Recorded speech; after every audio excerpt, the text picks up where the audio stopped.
The friends of heaven, pour your spirit out, pour your spirit out.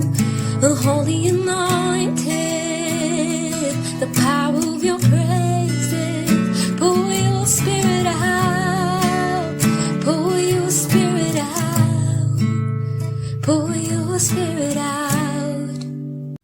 Praise the Lord. கர்த்தரும் இரட்சகருமாகிய இயேசு கிறிஸ்துவின் நாமத்தில் உங்கள் யாவருக்கும் என் அன்பின் வாழ்த்துக்கள். பிரியமானவர்களே, தேவாதி தேவன் ஆவியானவராய் நம் மத்தியில் நிலை கொண்டிருக்கிறார். அநேக ஆசீர்வாதங்களை நாம் இதுவரை தியானித்தோம். இப்பொழுதும் அந்த ஆவியானவர் நம்முடைய வாழ்க்கையில இறங்கும்படி நாம் ஜெபம் பண்ண போகிறோம். ஆண்டவருடைய வார்த்தை சொல்கிறது, கடைசி நாட்களில் மாம்சமான யாவர் மேலும் என் ஆவியை ஊற்றுவேன் என்று. யோவேல் 2:28 இப்படியா சொல்கிறது, அதற்கு பின்பு நான் மாம்சமான யாவர் மேல் என் ஆவியை ஊற்றுவேன். அப்பொழுது உங்கள் குமாரரும் உங்கள் குமாரத்தைகளும் தீர்க்க தரிசனம் சொல்லுவார்கள். உங்கள் மூப்பர் சொப்பனங்களையும் உங்கள் வாலிபர் தரிசனங்களையும் காண்பார்கள். ஊழியக்காரர் மேலும் ஊழியக்காரிகள் மேலும் அந்நாட்களில் என் ஆவியை ஊற்றுவேன் என்று 29 சொல்கிறார்.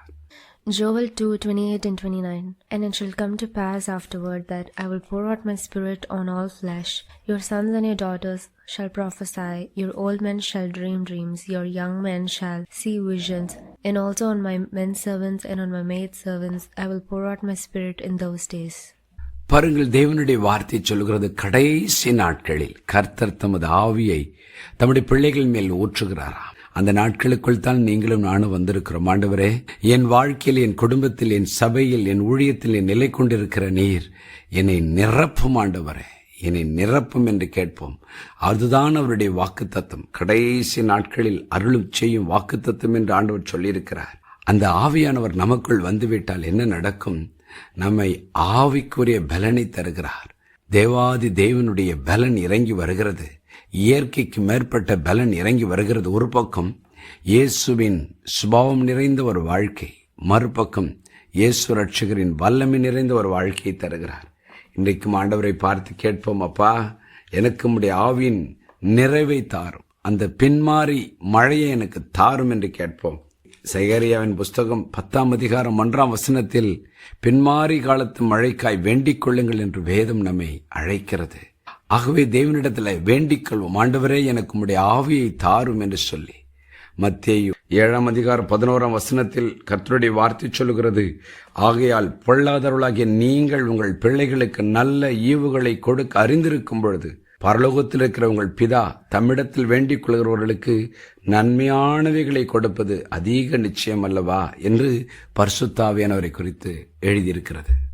Matthew 7:11 If you then, being evil, know how to give good gifts to your children, how much more will your Father who is in heaven give good things to those who ask him? ஆம், நம்முடைய பரம பிதாவினிடத்தில் கேட்போம், ஆண்டவரே, உம்முடைய ஆவியானவரை எனக்கு தாரும் என்று கேட்போம். மத்தேயு 7:11 மாத்திரமல்ல, லூக்கா 11:13 இதே வசனத்தை நம்மால் பார்க்க முடிகிறது. தேவனிடத்தில் வேண்டிக் கொள்ளும் போது அவர் கொடுக்கிறாராம். எப்படி வேண்டிக் கொள்ள வேண்டுமாம்? ஏசாயா 44:3 சொல்லுகிறது, தாகம் உள்ளவன் மேல் தண்ணீரையும் வறண்ட நிலத்தின் மேல் ஆறுகளையும் ஊற்றுவேன். உன் சந்ததியின் மேல் என் ஆவியையும் உன் சந்தானத்தின் மேல் என் ஆசீர்வாதத்தையும் ஊற்றுவேன் என்று ஆண்டவர் சொல்கிறார்.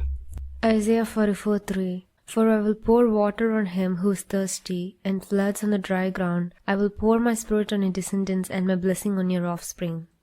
ஆம், தேவன் நம்மிடத்தில் எதிர்பார்ப்பதெல்லாம் தாகமுள்ள ஆத்துமா, வேண்டிக் கொள்ளும் ஒரு ஆத்துமா.